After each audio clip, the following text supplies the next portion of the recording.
একদিন কৃষক একটা ঈগলের ডিম খুঁজে পায়।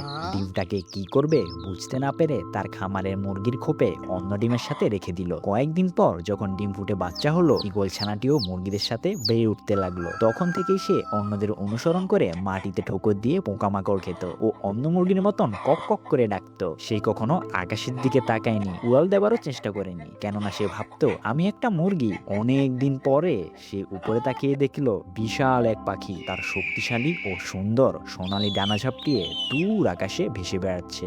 ঈগলটি অবাক হয়ে তাকিয়ে বলল, ওটা কে? পাশে থাকে একটি মুরগি বলল, ও পাখিদের রাজা ঈগল, তাই ওরা আকাশে উড়ে, আমরা তো মুরগি, তাই আমরা মাটিতেই থাকি। মুরগির কথা শুনে ঈগলটি মন খারাপ করে নিচে তাকিয়ে আবার মাটি আঁচড়াতে থাকলো। এভাবেই সে তার বাকি জীবনটা এক মিথ্যা বিশ্বাস করেই কাটালো এবং মুরগি হয়েই মারা গেল, কারণ কেউ তাকে কখনো বলেইনি যে সে আসলে একটা ঈগল। ঠিক একইভাবে মুরগির মতন মানুষের মাঝে বড় হলে ঈগলের মতন আকাশ ওড়া কঠিন। আপনি কার কথা ও পরামর্শ শুনছেন সে ব্যাপারে সতর্ক থাকুন, কেননা আপনার চারপাশের মানুষরাই আপনাকে গড়ে তোলে। তাই আপনার বন্ধু হিসেবে সৎ, সাহসী ও বিচক্ষণ মানুষদের বেছে নিন।